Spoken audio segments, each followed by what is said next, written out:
you see it on... Oh. Don't forget your volume. That always sneaks up on us. All right, we're going Facebook. Got a little YouTube. I got a Twitch in my hitch. Or a hitch in my Twitch. I'm not sure how it works with the kids these days. You mean like a hitch in your giddy up sort of It's like a hitch in a giddy up, but it's actually called Twitch. So, you know. So this is the one thing I need to figure out how to do. Okay. All right, we do have some people on Facebook. People on Facebook, give us a shout out in the chat room so we know that you are there. Hello, That'll be pallies. great. That'll be great. All right. We are just getting queued up. We have one joining us from the YouTube. The YouTube. Call it up, baby, and see what she's... There we go. Richard Bennett in the house. His house. Richard Bennett in the phone booth. Listen, what we got going on right there. You know, for a fan of Shawnee, Doctor Who, some more, it's difficult for me to connect I believe we'll have discussions about that later in the post episode notes. For sure. All right, we got a nice little crop of people here to hang out and have a good time. Talk about this most joyous, most awesome, bodacious movie. So, baby, I think it's time we went to the main. Are you ready, darling? I am ready. 3, 2, 1. Happy Saturday, everybody! Hi, guys. This is the best I could do for Bill and Ted cosplay because I forgot about it till about 20 minutes ago. Well, we weren't originally planning on doing a cosplay. But I noticed that Rob and I realized I have George Carlin's beard cut the same. You sure do. So I went to go get some sunglasses. And you have a gray jacket. We probably could have gotten that. Oh, we could have got the jacket. Dang Unless it. it's in storage from the I went to get some sunglasses on eBay or wherever, and then I hung out with my cousin Bodie, and I got distracted. So I forgot all about it till Rob said, "Hey, where's your sunglasses?" Because those sunglasses are quite pricey. These? No. The Rufus ones are and quite finally, pricey. I don't have a Van Halen T-shirt, but I do have a Guns N' Roses T-shirt, which was a contemporary musical act of Van Halen's time. So should we introduce the podcast or introduce our movie maven? Or what? We have to first introduce our movie maven. How can we do anything without our movie maven? Ladies and gentlemen, Empty Set movie maven and San Dimas High School valedictorian, class of 88, Rob Otto. Welcome to the show, Rob. Woo! Hello. Be excellent to each other. Yes. Be excellent. I got my Ted Theodore Logan black vest on, and I would not wear a Van Halen T-shirt that had Sammy Hagar on it. Anyway, what are you wearing? Wow. What is that T-shirt? I got. What is your T-shirt? Rob, tell her all about it. It's all right. Oh, the T-shirt I have on. Yeah. First of all, Scott. A seems a little lower audio wise. Oh, okay. Let's get that. Just wanted to get that out there. I am wearing I got spanked at the Hofbräu House in Las Vegas, which was indeed the first birthday Vegas trip that Scott and I and the boys took together. I love it. And it's autographed by Frau Judy after she autographed my ass. Yeah. A giant wooden paddle. Exactly. I believe on the back she wrote that she owns that spankable ass. And I believe that is a correct statement in all parts. One, she does own that ass. Two, my ass is quite spankable. Thank you very much. It was a legendary connection along the lines of Hank Aaron knocking one out of the park. Everyone in the restaurant stopped when that connected and looked, and everyone thought Rob might be dead.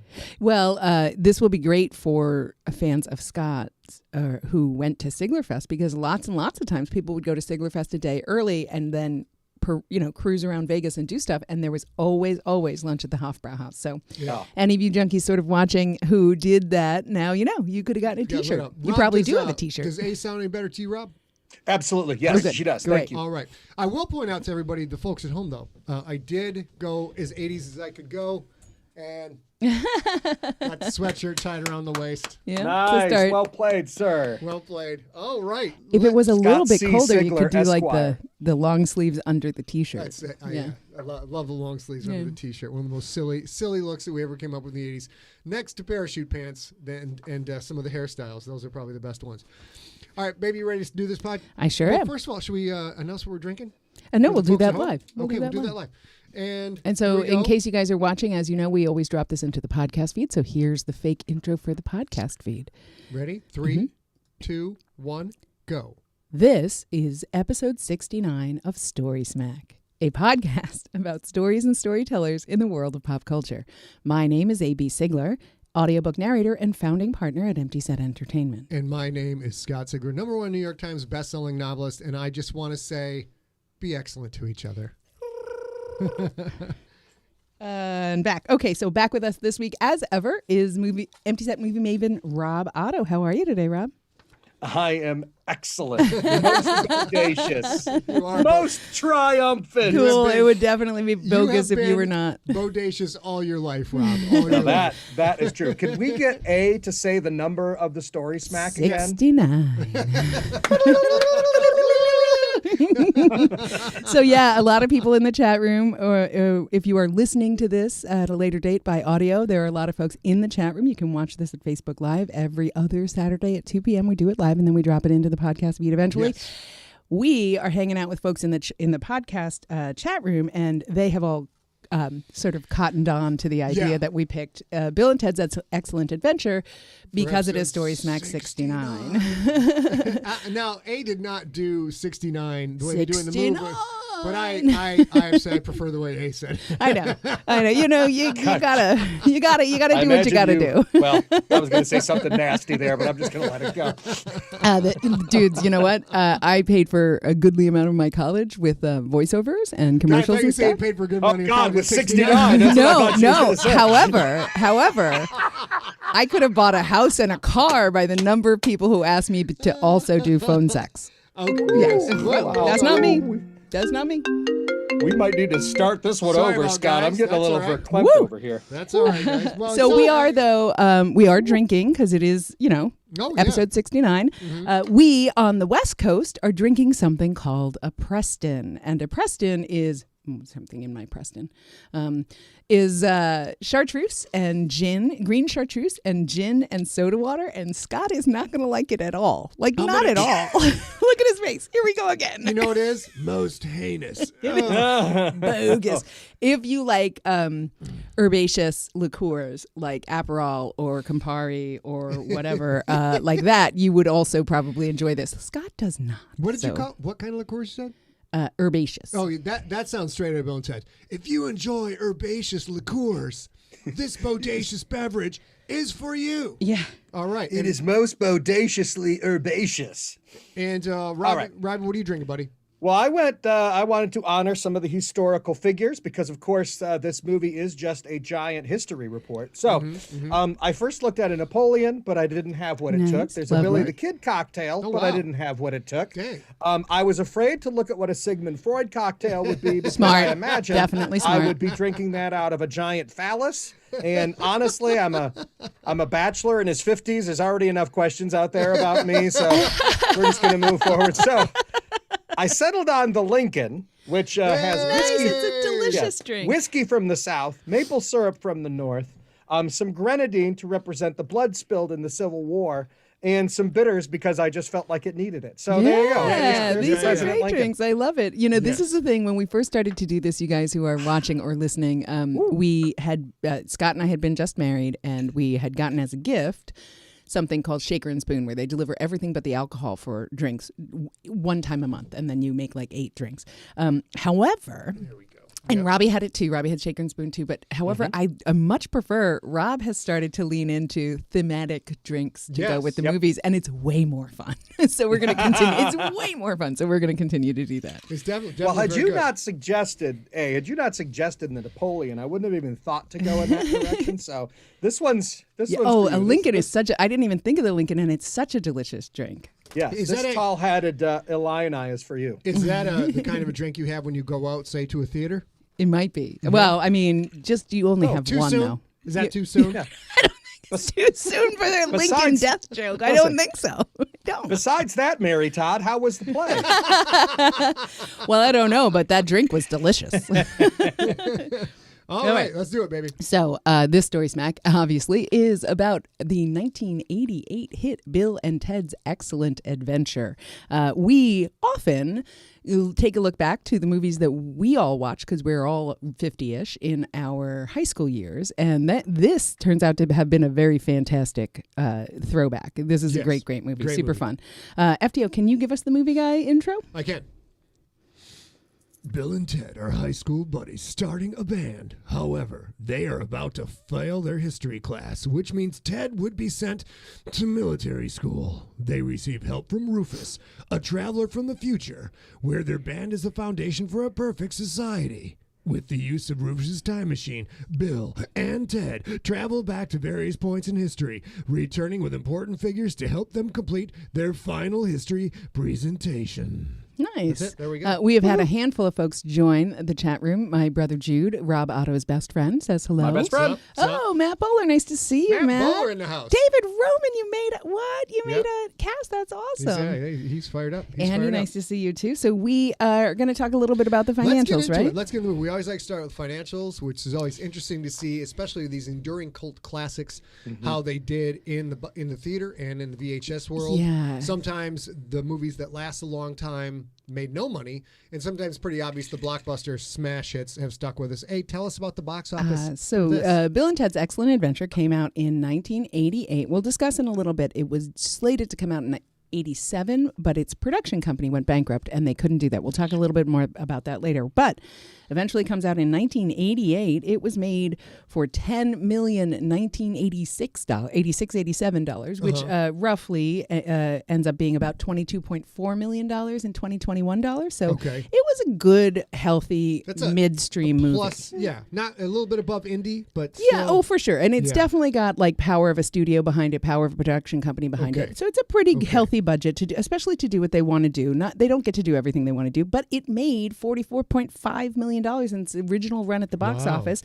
Adjusted to 2021, that's $90.6 million. Not bad. Yeah, and since then, in streaming and VHS rental and everything, the last verifiable figures I could find were from 2013, and at that point, it had made about $32 to $35 million more dollars in streaming and VHS. Okay.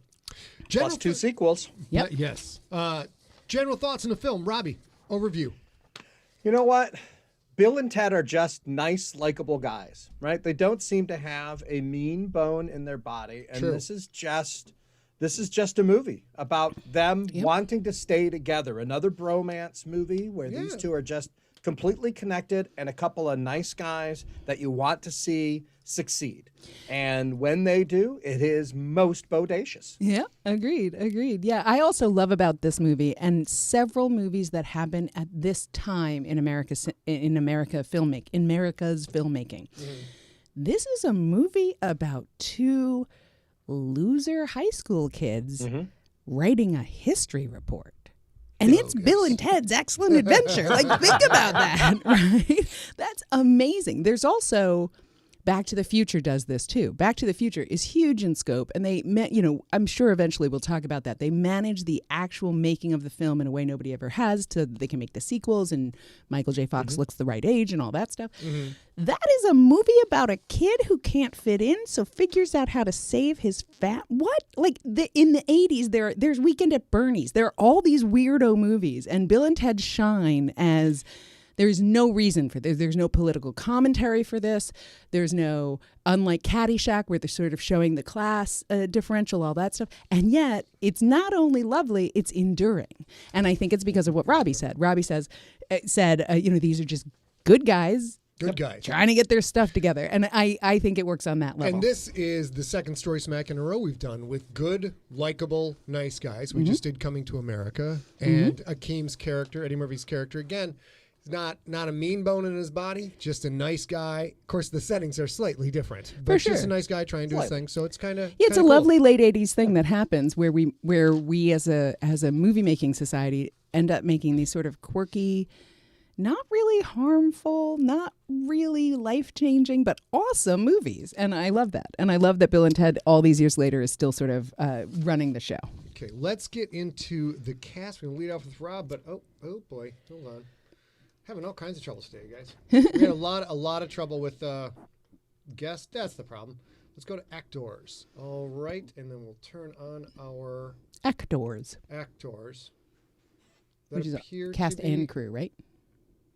I think that's a whole separate department that turns on the actors. I'm just saying, I'm not sure that's officially that would have been Boogie Rob, Nights, which we didn't watch. Tell us about Stephen Herrick. So Stephen Herrick's the director, and of course, as soon as you say actor, I go to the creative people. Yep.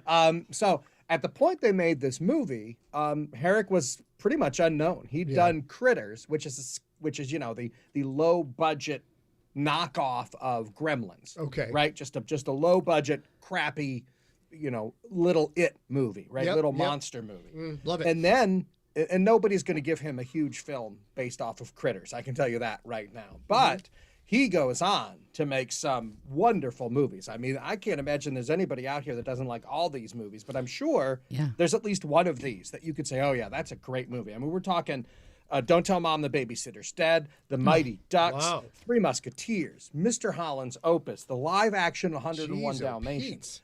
Plus, he has gone on to direct and produce television shows. Most recently, he directed some episodes of the new Hawaii Five-0. And he's also the executive producer and directed some episodes of the new MacGyver.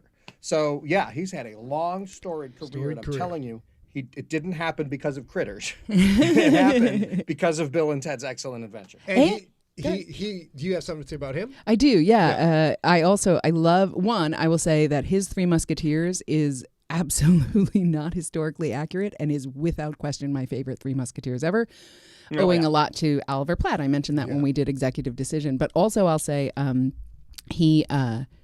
Don't Tell Mom the Babysitter's Dead is yet another one of those movies I was just talking about. Like, why did that make money? And why are we and Honey, I Shrunk the Kids? Like, all of those are beautiful and cute, and he is a powerhouse behind those. So he teamed up with a couple of relative rookies in the industry, screenwriters Ed Solomon and Chris Matheson. Hey, tell me about those guys. Oh, gosh. This is such a fun... I hesitate to call it a love story, but it is. It's a bromance. So this is a lovely thing. They meet in improv. Oh, I forgot to did I call up this? Yeah, okay, I did call it. I thought I might have missed Robbie's photos. The screenwriters Ed Solomon and Chris Matheson were students at UCLA when they formed a student improv workshop with a few of their peers and came up with two guys that know nothing about current events or history talking about current events and history. This photo that you see right now is the first iteration of Bill and Ted and you can see him doing that in that second photo of them doing Bill and Ted during improv. Isn't that super cool? Yeah. They turned it into a stand-up routine. Originally, it was Bill and Ted and Bob, but the guy who played Bob didn't actually play, so they cut him. He was late for practice. He was late for practice, too. They should go back in the future, back to the past, and tell Bob not to make such a stupid-ass decision, right? Because we could be talking about him 40 years later. So Chris Matheson is the son of legendary sci-fi writer Richard Matheson, who wrote I Am Legend and a bunch of classic episodes of The Twilight Zone. Originally, this story was supposed to be a sketch film with the time travel, just one in each episode of each one, it's sort of episodically with each one of those of many stories.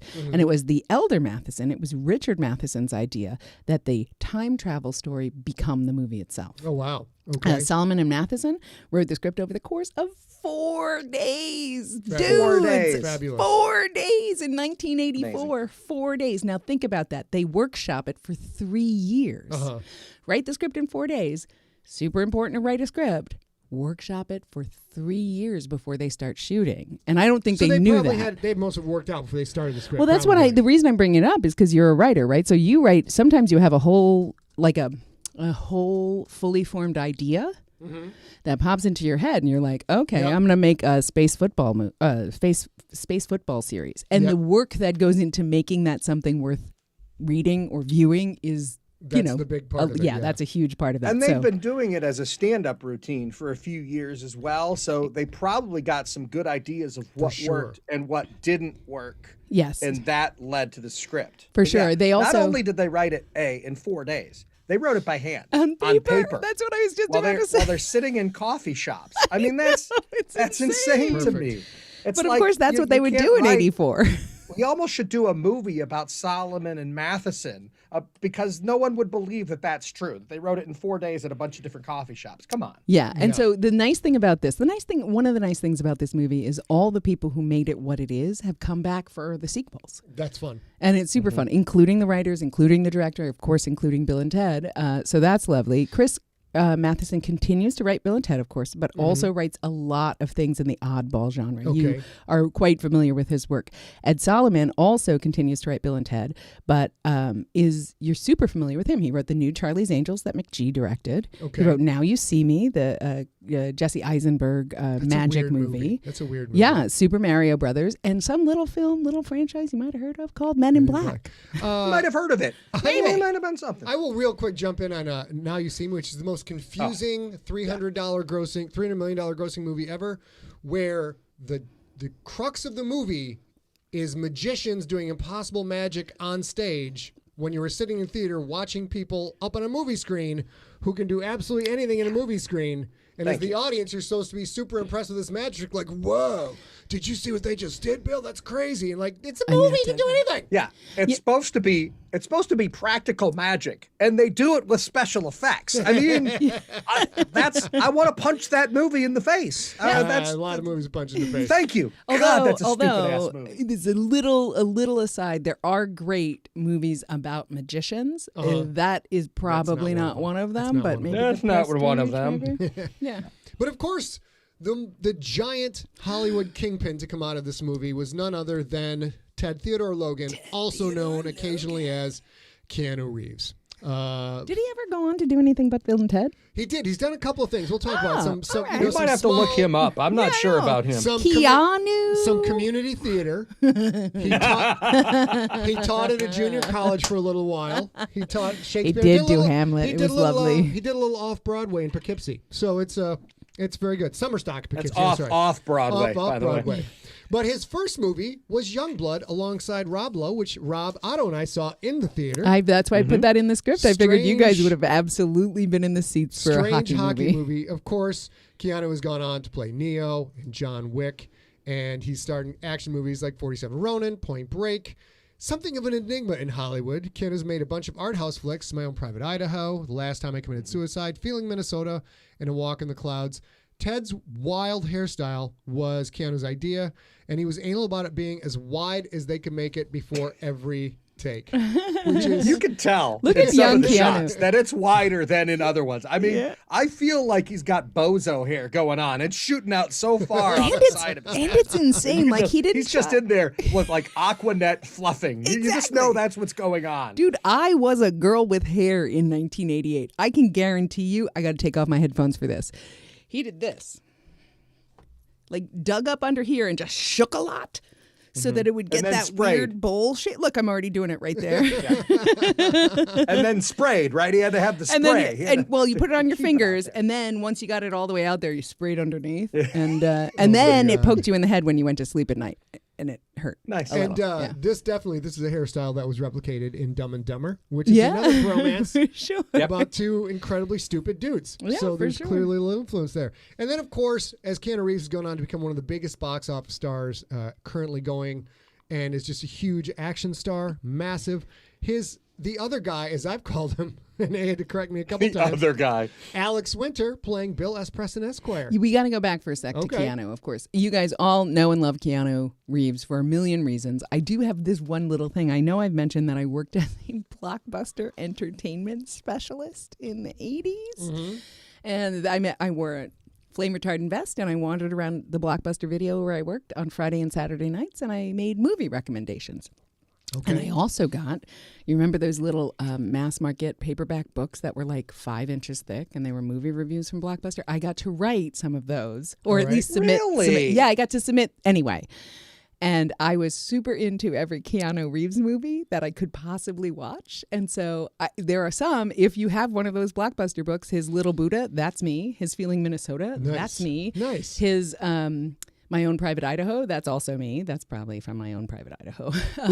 Who wrote the one for River's Edge? That's what I want to know. Oh, definitely not me, I don't think, because I couldn't. That's one of the ones I couldn't actually see at Blockbuster. I had to wait until they were streaming for that. Scott, did you know that you had a writer in the family? I did not know. No, oh, well, yeah, I do. Nice. I mean, if I need to really pick that up as an income stream, one of us should be a writer, I think. It'd be very helpful for us to have one writer in the house. But I actually, and I called it the Keanu Quest. That was my whole MO. I was like, I will watch every movie I can possibly watch. And why wouldn't you? Why wouldn't you? And I gotta say, you guys, the phrase "spirit animal" Keanu Reeves as a professional creator, Keanu Reeves is the one I think in a situation where there's dodgy reviews or there's some poop being flung around on the internet, or all of the writers are piling on to another writer, etc. I kind of think like, what would Keanu do? And Keanu would be like, oh, I'm sorry you're all so upset. Hopefully you guys can work that out to everybody's satisfaction. Like, he does not get, he's not a jerk. He's a nice guy. He appreciates his fans. He's not falling off the deep end. He seems like such a wonderful guy who appreciates the fame he's had. Well, and I think it's an interesting thing because this is maybe going to be controversial. I will ask you to listen to the entire thing I'm about to say. Okay. Keanu Reeves is a mediocre actor. He just is. I know. I'm with you, right? He's not Derek Jacobi. He's not Olivier, whatever. What he is a good everyman journeyman actor. And I use the word mediocre to start with to get your attention. I actually think he's a good actor, but he's a good actor in a mid-range. And what he has done with his career is gotten very good at choosing the things that interest him in that mid-range, right? He chooses not to do, I forget which movie, but he walks away from a big box office, maybe Speed 2 or something, to do Hamlet in Ontario because he wants a chance to play Hamlet before he dies, or Shakespeare before he dies. And now he gives away a ton of money. He gives away a ton of energy and help and assistance. He gets to know by name everybody on the crew. So I think he's earned the America's boyfriend role that the internet calls him because he's really good at knowing this is his job and he needs to do a good job. But he uses this job to pay for the things that he loves in his life, like doing Hamlet for next to nothing. We will move on to Alex Winter, but we do have a great comment from the chat room. David Lamb wants to know if you have a picture circa 1980 in your Blockbuster advisor. Because I also would like to see that. I probably actually do have a Blockbuster entertainment specialist. I'll also probably have to dig up a photo of me in an Oreo cookie suit, too. I'm in. I'm in. All right, let's talk about the other guy. The other guy, Alex Winter. Alex Winter. So here's the thing, of course. Keanu Reeves goes on to not regret, but hope that the last thing he ever is remembered for isn't Ted Theodore Logan. Yeah. And Alex Winter. You got to remember, his career didn't automatically take off after this. Yeah. And this movie was the biggest movie of his career for a number of years. So Long time. He was worried that people would just remember him as Ted Theodore Logan. And thankfully, that is not the case. It's one of the wonderful things we remember him by. For sure. And yet, Alex Winter is, without question, as an actor, known as Bill S. Preston Esquire. And rightfully so. He does a beautiful job with this. This is one of his very few acting roles. Yet he goes to NYU Film School. Okay. He was a child Broadway star. He'd been in lots of films on Broadway, or lots of shows on Broadway as a kid, right? Okay. And he wants to be a director and a producer. And so he does this. He and Keanu Reeves hit it off right away. They have great energy right away. Keanu gets cast first, and that is part of the reason that Alex Winter gets cast, because their chemistry is so good. To this day, they are very, very good friends, and they both understand the movie changed their lives for the better. And Alex Winter, it's, especially in today's sort of visual society, you may think like, oh, that's too bad he didn't get any. But he has been a prolific member of the Hollywood community for years. He just wants to direct, And he has been back in acting. He's done some acting, but he, like I said, started his career on the stage. And then he did, I think in 2020, the Panama Papers came out. You may have heard of it. It got a 100% fresh review on Rotten Tomatoes. That's his documentary. And that's amazing. And he's a documentarian now, and he is moving into more and more of that. He has, come back and done some acting, but he's a prolific commercial director, a prolific documentarian. And I will say, to my earlier point, there were 24 finalists once Keanu Reeves was cast. So Keanu Reeves was cast first? Yeah, as Ted Theodore Logan. Okay. There were 24 people on the list, including Sean Penn. Wow. What? Yeah. What?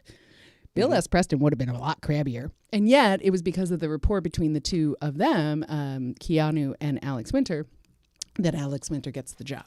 Okay, let's move on to one of the great comedians of all time, Robbie. I had all these great Alex Winter pictures. Tell us about Mr. George Carlin. Yeah, George Carlin. I mean, you want to talk about genius, superstars. I even still feel like was underappreciated at the time. I'd agree. Still underappreciated. Yep. I mean, this guy, multiple Grammy Awards, Emmy Awards, American Comedy Awards, Cable Ace Awards. He won the prestigious Mark Twain American Comedy Award, which is only given out to like the best comedians in American history. And his 7 words you can't say, on radio and television actually became, they're now part, you can go to the National Archives, the U.S. Supreme Court heard an argument about nasty things being said on the radio and whether that's legal or illegal. His 7 words are right in there. I mean, they like use part of that skit to explain to the Supreme Court how crazy it is to think that there's words out there that you can't say on the radio. So it's interesting that, and again, every other comedian will probably tell you that George Carlin was one of the first ones they ever heard because he was recording back in the late 50s into the early 60s. Prolific recording, multiple Emmy wins for spoken word albums and that kind of stuff. He was the hippy dippy weatherman, which is one of the players. Exactly right. I mean, first made it. It's interesting, though, that he didn't appear in a lot of movies. I went back and looked at his IMDb, and I thought he was in a lot more movies than he was. You can see a lot of his voice work. He did voiceover work almost from the get-go, right? Okay. But, yeah, some of his movies, he's not really there. And he was by far not the first choice to play Rufus. Oh, really? Oh, yeah, absolutely. They were looking at more serious actors because they thought Bill and Ted would carry the comedy. Sure. And Rufus, they wanted him to be more serious. So they were looking at like Sean Connery, Charlie Sheen for some reason, not sure. And they also started thinking, well, he's supposed to be from a future that's built on music. So why don't we look at musicians? They looked at Ringo Starr, which is funny because I swear the appearance of George Carlin. If you look at Ringo Starr back in the late 80s, that was his beard. That was his sunglasses. I mean, he was you 35 years ago, Scotty. I'm just saying, right?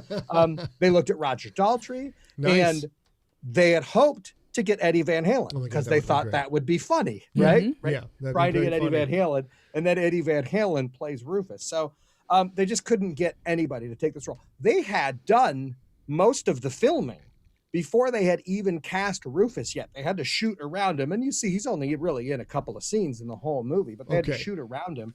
So then they started thinking about comedians, right? And Scott Krof and Bob Court, who are some of the producers, they had just produced Outrageous Fortune, which had George Carlin in it. And so they're like, well, why don't we ask George if he'll do it? And they're like, he probably won't. It's some stupid little high school movie. And George was like, oh, yeah, I'll totally do it. And they're just like, holy crap, we just landed George freaking Carlin for this movie, right? It's really interesting because Keanu Reeves knew who George Carlin was. And was so starstruck the first Everyone day he our age showed up. knows who back then. Everybody knew who Of course. Oh, God, yes. Absolutely. We did his routines. We did his accent. We talked about George Carlin all the time. We owned vinyl albums. Yep. What? Yeah. We owned absolutely. vinyl Oh, yeah. albums. Yes. We had we would drop the needle on the record back then and hear George Carlin swearing. Keanu was just as impressed by him as we were. Okay. 100%. So he goes up the first day that Carlin's on set, and he's like, Mr. Carlin, because you know how, reverent and, and proper Keanu Reeves will be. And he's just like, Mr. Carlin, I'm a big fan. I would love to get your autograph. So Carlin takes it. He writes on it, hands it back to Keanu. And it says, fuck you, Keanu.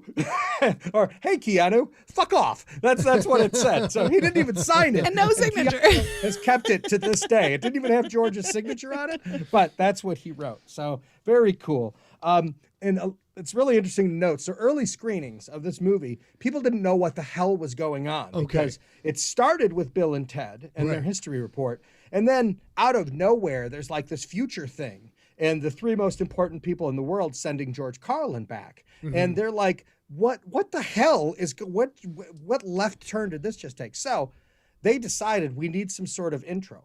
Carlin wrote that intro of him as Rufus explaining what's going on. Right. He wrote it himself. I love that so bowling much. Scores are way up. Mini golf scores are way down.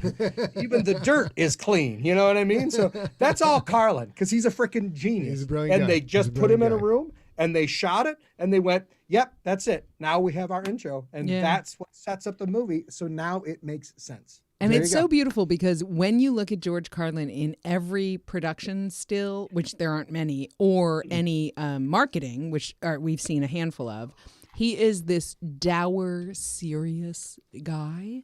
He actually becomes in his comedy more cynical, more acerbic, more sharp, more truthful, more atheistic, more, let me tell it how it is. But at the time that he films Bill and Ted, he's not that guy. Okay. But when you see him now in those publicity shots, he looks exactly like the George Carlin he was then, but grows up to be once he gets it. Rufus was a pre-George Carlin, George Carlin. Yeah, I do think so. I think this is George as a young man who he couldn't be in public quite yet, right? Because he had to build his cred up a little to start being the real George Carlin. Sure. And yet but in every publicity photo, he's so stoic.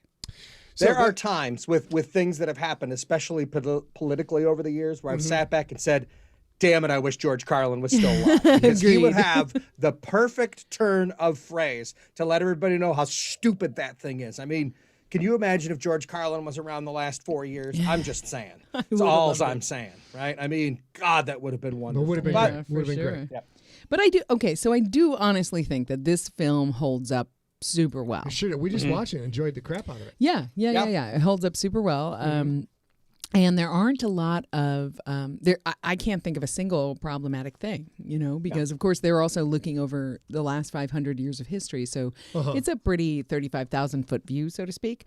And a lot of the things that are so good for Bill and Ted working together.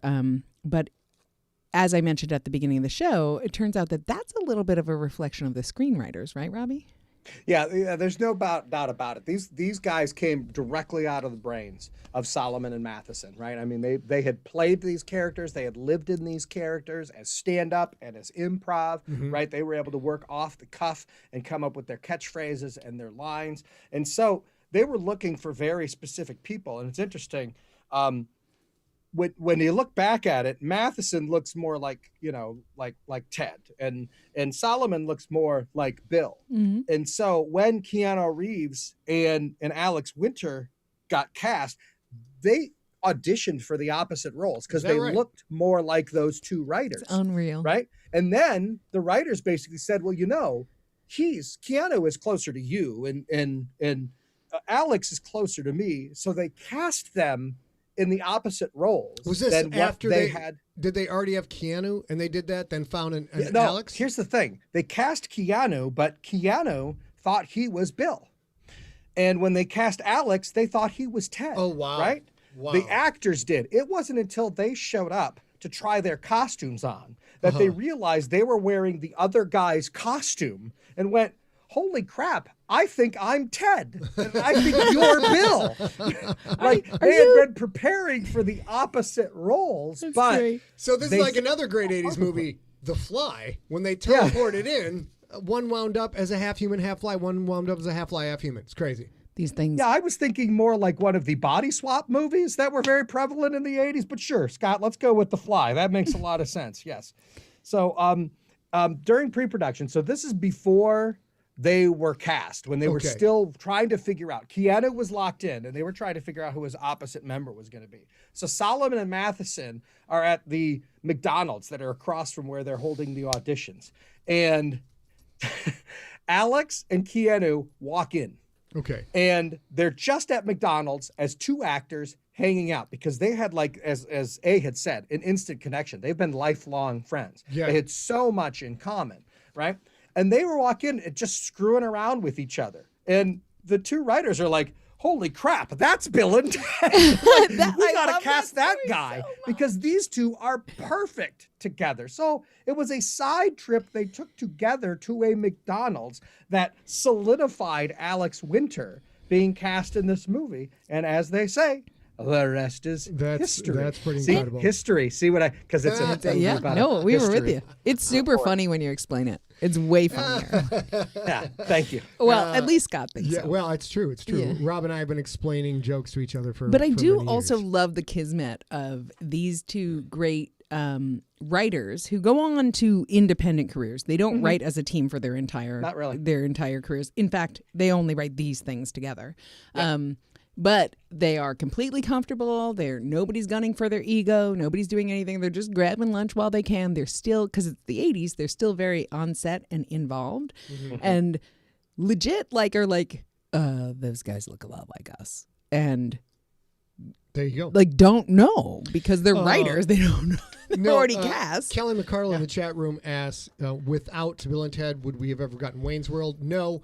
We also would not have gotten Dumb and Dumber. I mean, I don't think so. I can't think of an earlier movie unless you go back to the Jack Lemmon, Walter Matthau days. I mean, there are lots, but those are different. Those guys are grown up. Laurel and Hardy. Yeah, I was about to say, there's that's tons more slapstick, but just casting. Let's cast two really stupid dudes. And who are happy and successful. Let's create a bit with two stupid dudes because none of those dudes are stupid at all, and they have to be willing to do. No, but they have to be willing to do that. I don't think that any of those actors are at all the characters, not the actors. Yeah, but what I'm saying is, there's also sometimes an ego, so you have to be willing to be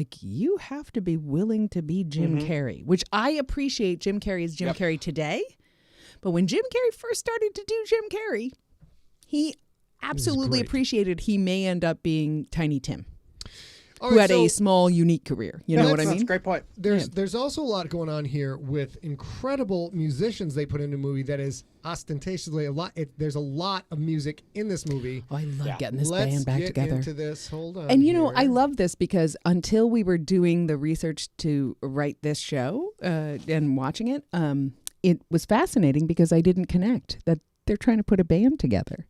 Yeah. And they cast a billion musicians. Oh. It's beautiful. There you go. Yeah. Smart. I didn't understand that at all. Let's talk about the brilliant Jane Wiedlin of the Go-Go's, who plays Joan of Arc. I just listened to a book about the punk rock scene in the late 70s, and I can't call it the title, but the Go-Go's were insane. They were just insane human beings, and they were rock and roll to the hilt before they were even famous. Mm-hmm. Jane Wiedlin is the primary songwriter of the Go-Go's, and she had some very funny moments, despite not saying a single word in the movie. And if you guys are watching at home, there's a picture of Jane way back when with Belinda Carlisle. They both look like they're 8 years old. Well, they also look like punk rockers. They were heavily punk. They were a huge part of the punk rock scene. I know. When the Go-Go's blew up. Punk. When the Go-Go's blew up, they got a lot of accusations of selling out. But according to Jane, that they were already playing pop rock songs at super high speed. That's what their punk was. Mm-hmm. And then that just kind of metamorphosized as they got older. How do you feel about her playing a Rick? It's great. It's great. They're just in it. You may not, if you're not a student of music, you may not appreciate what the Go-Go's did and what they're able to accomplish, and they're incredibly tight, well-written pop songs. Go-Go's were an absolutely brilliant band, and Jane is still with us, I think. Absolutely. Oh, yeah. And still creative, beautiful, angry, and happy all at the same time. Absolutely. And then, creative, of course, I think it's interesting. Hold on. Let's stay on Jane Wiedlin a minute and the Go-Go's, because she might have been attracted to this project because Bill and Ted formed a band before they knew how to play instruments. Yep. That's how the Go-Go's got together. The girls were all sitting around one day saying, you know what? We look like a band. We should just start playing music. And then they kind of went, well, what instrument do you want to play? And they went, okay, you do this, you play the drums. Jane, you pick up a guitar. And they learned how to play as they were already a band, which, of course, is the story of the Wild Stallions. I know, it's great. And I'm hoping, were excellent to each other. They were not. I bet they were. Well, until they were later not. years. They were not. They really were not. I was excellent trying to slide that in. to each other. They were not. They were not. They did, though. Party on, dudes. They partied on heavily. There was a heavily. There was a lot of that. Back before people knew the long-term ramifications of cocaine, the Go-Go's were finding out the long-term ramifications of cocaine. And then, of course, what would this movie be without main future dude Clarence Clements, saxophonist for Bruce Springsteen's The E Street Band, who is sadly no longer with us, which is pretty crappy. Yeah. But it wasn't just him. We also have as the triumvirate of the super cool dudes. We had Motel's lead singer Martha Davis, Tube's frontman Fee Waybill, which is great. They did ask Eddie Van Halen to be in the movie. Eddie was busy being goddamn Eddie Van Halen. Except he said afterwards he would have loved to be in the movie Time Given, which is lovely. No, he would have loved to be in the Wild Stallions. If they that's right. He wanted to be in the movie. He wanted to be in the band with Bill and Ted. That's what he wanted to do. So good. And why not? Because Wild Stallions are essentially Van Halen back in the day. Because then they would have had a triumphant video. They would have had a most triumphant video. If you guys don't know this, I am a gigantic Bruce Springsteen fan, and huge. I'm a New Yorker, so I might be the only one in this room who's a gigantic New York, New Jersey girl, right? And I loved the E Street Band so much, and I went to so many shows when I was young. God, so lucky. And it's such a heartbreaking thing that Clarence Clements is no longer around. He was so enigmatic and so powerful and so creative and so fun that I hate that he died so young. Person who is still with us though is a person who did a lot of the music and all of the close-in guitar work, which is Stevie Salas. He was the hand double for Rufus. Rufus is incredible, playing straight up balls out rock at the end. Guitar Player magazine named Steve Salas one of the best 50 guitarists of all time. He's an accomplished musician and composer, as well as a TV and film producer. Still putting out records. Yeah. Still doing his thing. Played with Rod Stewart. Played with a bunch of Look at how badass. Opened up for Joe Satriani, and Joe Satriani's biggest tour ever. He was the opening act. So just straight dripping rock and roll out of every orifice kind of a guy that you may have never heard of. If you like the TV show The Voice, he is the music director for The Voice. Okay. I mean, that's one of his productions that they're working on. So yeah, he's still involved in music all over the place. And it's a beautiful thing to consider because so often we see people who have mainstream front of stage, I'll say, success, have, like Rod Stewart, of course, maintains his persona, his whole professional career. Stevie Salas, he has no front of stage persona for actual years. You wouldn't recognize him if he was walking down the street. Yeah, even to this day, and yet has never not been a multitasking, hardworking creative in Hollywood, and it's gorgeous. It's exactly how it should be. I also have to talk about this photo, you guys. Come on with this suit. Come on with this 88 suit. This is crazy, 1988. It's crazy. Look at those shoulder pads. They don't need shoulder pads. What's going on? You guys are listening to the podcast at home. It is Salas and George Carlin, I believe, dressed up in silver lame suits with denim button-downs up to the neck. And incredibly huge shoulder pads, and nothing could be more 80s. Yeah, it is definitely the Rufus outfit. The Rufus coming back from the future times to try and fit in 1988. And it's beautiful. I love that he's had a whole career and, still can get to go to the grocery store with his kids if he chooses to. I would like to, before we move on, Scotty, and I didn't warn you about this, I want to talk about one more actor, and you probably don't have a picture of him, but Al Leong is the guy that plays Genghis Khan. Al Kabong Leong. Yeah. Yeah. He is a long-term stuntman, and pretty much every badass, if you need a kick-ass Asian ninja assassin henchman, Al Leong played him, right? He's been killed by Bruce Willis. He's been killed by Mel Gibson. I mean, he was in all those action movies in the 80s and 90s. He was the guy, right? He ate the candy bar in Die Hard. He was the guy that shocked Mel Gibson in Lethal Weapon. I mean, this is the guy. Oh, yeah. And he has just been a superstar for decades. So I at least wanted to get his name out there that he is awesome and has always been awesome and was awesome as Genghis Khan. He's just been in absolutely everything. Well, and the second, Scott is working to call up a photo if you're watching along with us, but the second you see him, and if you're listening on this podcast and you want to just look up Leong, you absolutely should. Al Leong you've seen him 10,000 times, and he has made your he was in cinematic Big Trouble life, in Little China, which we did a few story smacks ago. He has made your cinematic life so much better. I tell you guys, no doubt about and it. as soon as he gets it, here we go. You know this gentleman. Yeah, that's a good point. I'm glad you added that. Exactly. Yeah. And no one has messed up a mannequin better than Al Leong with a baseball bat.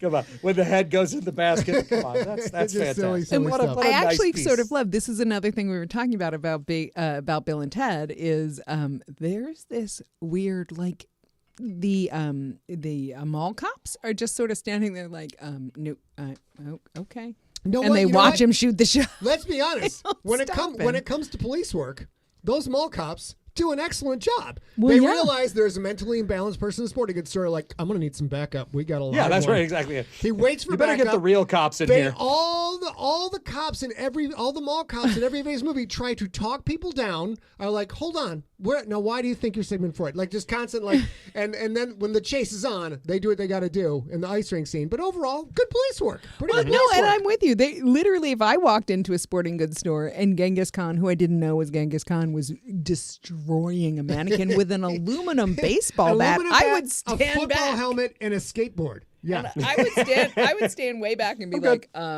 he's doing that. Yeah. There. What was minimum wage back then? Probably like $3.25, right? I'm just like, you know what? I'm going to take this hour off. I'll see you back in an hour for my $3.25. Rob and I have actually on and off been working on we've been working on a screenplay called Mall Pigs for a couple of years. We haven't quite of decades. It did not take us. No, just a couple of years. Oh, actually. good. Okay. Yeah. I know you guys have been writing stories. If Rob and I were in the same area, we would have written it in 4 days at a coffee shop. Feel like you guys have been telling each other stories for 50 years, essentially. We have many planned if we ever get around to it. Let's get on to, let's talk about some of let's move on to the general notes about this movie. Rob, give us one of your favorite backstories about this movie. Okay, I know we've only got like maybe 10 minutes or so left, so I've got to get this out there now. Because A said there's really no problems or issues with this movie. Okay. Let me bring up one, and it really is an issue with all time travel movies. And I'm sure when the writers and director put this together, they didn't think people would be able to have philosophical discussions about the nature of time travel. All right. But I want you to think back. When does Rufus introduce himself to Bill and Ted? So the telephone comes down outside the Circle K. He gets out. He starts talking. Almost immediately, the second telephone comes down because there are strange things afoot at the Circle K. There sure are. Bill and Ted from the future get out, and they talk to Rufus, and they tell themselves that, hey, this dude Rufus, listen to him. He knows what he's talking about. So that piece of information, that man's name is Rufus, where did it come from? The future. Because future Bill and Ted tell it to current Bill and Ted. And then when they become future Bill and Ted, they tell it to current Bill and Ted. So Rufus himself, he never says his own name. He never introduced himself. Where did that knowledge come from? Which is the conundrum of time travel. The same place as the teleporting, dropping trash can that defied gravity, fell out of nowhere, do not and like landed the on trash Bill's can head. at all. Yeah. Bill's dad's Exactly head. correct. Yeah. Like, what was that trash can? But here's the thing. Remember the trash can, and then he mentally manifests. That it magically appeared. Yeah. So, to be fair, I will state I was talking about sort of social issues, and yet you are completely correct. I will also say that we know from watching Bill and Ted that they believe that they can absolutely secure all that information later. They just have to remember to do it. That's great. Their entire lives up to that point do not support this posit at all. That they will follow through. Yes, that they will follow through on the stealing of the keys. I don't mind so much that Rufus doesn't introduce himself because I feel like that could be taken care of later. I also don't mind so much the keys. The keys are okay with me. Okay. The tape recorder and the trash can are a little bit of a bridge too far. Little bit of leap. These kids. Yeah, I'm not sure we had tape recorders with timing pieces on them back in 1987. I'm just saying. It's you kind of, like most time travel movies, you kind of letting a few things go. Fortunately, this one's a comedy. It's much easier. Any serious time travel movie, I have yet to see one that isn't just a bag of steamy rubbish with some rat anus smeared in where there. They tell you what the rules are, even if they make no sense. Looper was by far the most ludicrous time travel movie of all time. No pun intended. But my favorite hit on this movie or little tidbit on this movie would be, I'm watching this movie and I didn't know this tidbit till Rob shared it with A and I. A and I watched this movie again a couple nights ago, and I'm like, dude, that had to suck being in that phone booth with all those dudes. It's like a phone, like, couldn't you get a little bit of a mixed cast in there so when you're pressed in the phone booth, it's a little bit more fun? Turns out The actors hated the scenes they had to film in the phone booth for a reason I did not think of. Lord sakes. They nicknamed it the Death Box because it had a serious funk they could never get rid of from all the body odor suffered by actors in heavy costumes. You got it. You take one look at Abe Lincoln in that movie, and after 18 hours on set, that dude stank. Oh my God! And Genghis Khan, my goodness, Leong was in so much trouble that entire time because they were filming in Mozart Phoenix. His lederhosen on. I mean, Freud's wearing a wool suit. Beethoven is wearing everything. And poor Jane, who probably was the least stinky one there, she was probably stinky. That heavy wool shift on and the leather whole time. and leather gauntlet. Oh my God! Yeah. So they were also filming in Phoenix, Arizona. Was standing in for San Dimas. It's San Dimas, California. Oh my goodness! It's funny. So I definitely noticed this the second time Bill and Ted come down at the Circle K when they all have to cram back in. You can see there's condensation on the windows of the phone booth. You see it again when they finish their history report and they all pile in because who knows how many takes. The hot lights are on them and there's condensation on the windows. That is pure body stank dripping down the windows of that. I'll tell a side story that relates to that. Rob and I wrestled together in high school, and that was and we did it in the cafeteria. They roll up the tables, roll out the mat, go. We'd put all the mat, pick up mat, put the tables back out. That we would go to lunch next day, and we're like, I think this smells like our sweaty stink. Yeah. Then I wrestled in college, and our wrestling room was one of. If you ever seen a wrestling mat, it's in 3 sections, so 3 big rectangles. It was one rectangle with padded walls all the way around. It was an area beneath the stage of an old college stage. Like the orchestra pit? Yeah, it's like an orchestra pit. Jesus, you guys. It had all the hot water pipes running through the top, and then there were 2 regular-sized little air vents. That was the only ventilation. And Coach Jared Klein would be like, he's crazy, like, somebody put some cellophane over that and duct tape it shut. And we would wrestle with 45 college wrestlers, most of whom were cutting weight wearing rubber suits or whatever, and there would literally be sweat dripping down from the ceiling. We would have sweat condensating and dripping down while we tried to work out. We had to mop the mat every 10 minutes. It was nuts. Okay. That's what that phone booth was like. Okay. Now act in that. Yeah. Robbie is going where I was going. Number 1, gross. Number 2, oh my God, gross. Are you kidding me? Gross is number 3. Number 4 is that was an orchestra pit and you needed those air vents. Yeah.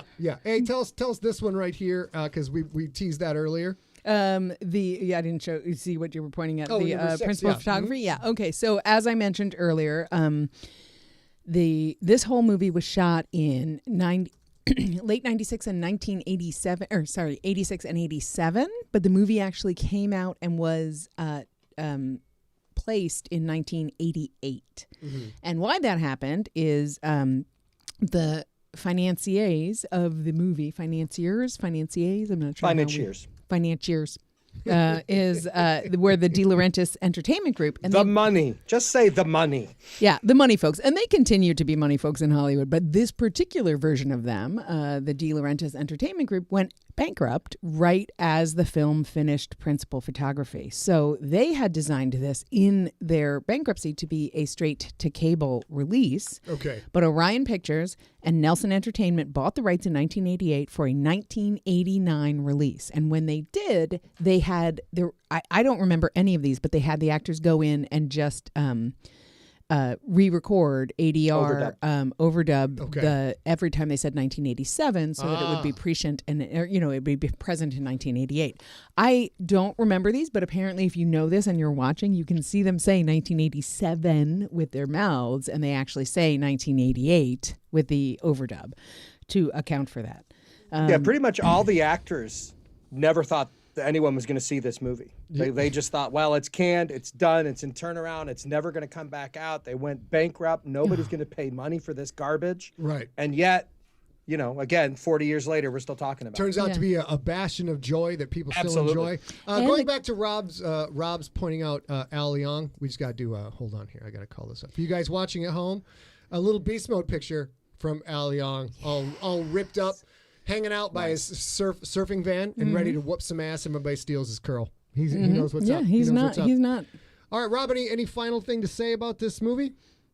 I would just like to point out that the actors who were playing the time, ripped people, they all hung out because their scenes are relatively small. So when Bill and Ted were shooting all their scenes, they got to hang out and they became pretty good friends, right? But they do some really good, subtle little character things that make a lot of sense. I mean, Mozart doesn't hear the sound.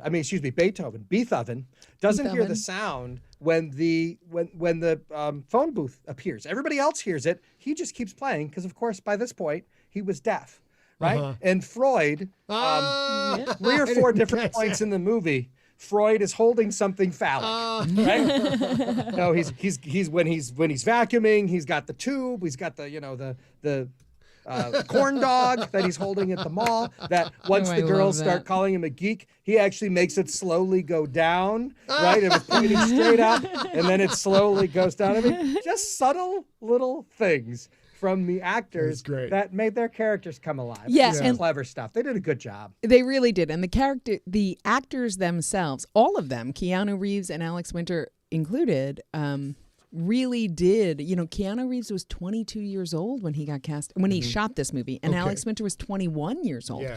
Think about, if you're listening to this or watching this, think about who you were at 21 years old. It's insane that they made this choice and they did it so well. I will say, adding to Rob's point, the scriptwriters also did that. The water park where Napoleon gets in trouble and also gets the yellow zinc oxide on his nose is called Waterloo, which I love. That's very great. I will. One thing I want to say here. Well, get down to the end, Scotty. You got to do your word count, buddy. Don't you? We're going to definitely do the word count. Let's see. Yeah. And that is, thank you, Robbie. 2 things to say. Number 1 is the now famous, people do it all the time to impersonate them and is on the movie poster. The hand on the chest and the other hand out, apparently, according to Rob, was completely spontaneous, come up with by the actors. It was not coached. That's wonderful. Yep. Word count. Characters the important part for the writer. Dude, 70 times. Excellent. 30 times. San Dimas High School football rules once. And apparently, fuck not 1 time, which is usually the count I'm looking for. That's all pretty good. And tying this into the Siglerverse, if you have ever seen me at an event in person, this is my very, very favorite let us change the scene, I need your attention thing to say is that I stand back from the mic. San Dimas High School football rules! And it tends to work. And so I love that we actually got to do this. The only thing that gets more attention from me at one of our events is if I say 69. Well, okay, the second is when she walks around in nothing but her Blockbuster vest. Is that it? That's all. Okay, mine is now way down the list. If you guys ever get to see us live again, and if A shoulder permits, which I'm not sure it will, A getting shot while she's running is one of the most spectacular prop balls ever. It's absolutely incredible. I love it. Yes. All right. I did take stage combat in college. Since you've got a dog in your lap, I will take charge of this. Rob Otto, you always bring so much historical knowledge about the world of movies. I see what you did there. And it's always a good time hanging out with you. And this episode was really excellent. non-heinous.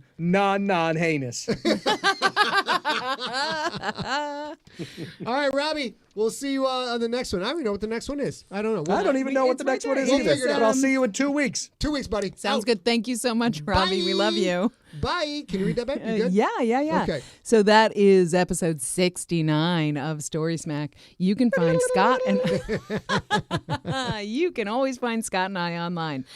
Scott is at Scott Sigler on Twitter and Instagram, and his Facebook page is facebook.com/Scott Sigler. I am at ARealGirl on Twitter and at a.real.girl on Instagram. You can find us online at facebook.com/StorySmack, which we do update every now and then. We live stream StorySmack every other Saturday at facebook.com/Scott Sigler, twitch.tv/Scott Sigler, and youtube.com/Scott Sigler. And StorySmack will be back on May 1st with Rogue One. Oh, that's right. Nice. Rogue One. May the Force be with you. On Star Wars Day, we're going to do what is, in my opinion, close to Star Wars Day, yeah. Very close. The best modern, isn't it? Is it May the 1st? May the 4th be May with the you. 4th. Oh, May the 4th be with But us. we're going to do it on the 1st. Gotcha. Yeah. May the 5th be with you. We're going to go and do Rogue One, which is one of my favorite ones. And you can also get an unabridged episode of one of my novels, serialized every week, Get them at iTunes, Spotify, iHeartRadio, and more. Just go to scottsigler.com/subscribe for the links. And as a reminder, we also, every Wednesday at 6 p.m. Pacific time, right where you're watching this, we do something called Sigler in Place. A Sigler in Place is just an hour where we hang out with you while we're still in lockdown and chat and talk, shoot the breeze and answer questions and stuff like that. And our dogs show up. So join us if you'd like for StorySmack at 6 p.m. Pacific time every Wednesday until the lockdown is done. We hope you subscribe. So that you can hear Scott's books unabridged and more StorySmack's goodness, more Sigler in Place goodness in the future. And Rob, if you know our final tagline, join us in this. Until the next episode, we'll talk to you all real soon. Real soon. There you go. Bye, junkies. I gotta put these dogs down. Oh, wait. Podcast, we're done. Podcast, we're Bye, done. puppies. And okay, ladies and gentlemen, I got to get rid of the Al Leong beefcake videos here. Well, thank you guys so much for joining us. Thanks a bunch, you guys. We will see you on the next episode. I hope you all enjoyed this. Reese, say goodbye.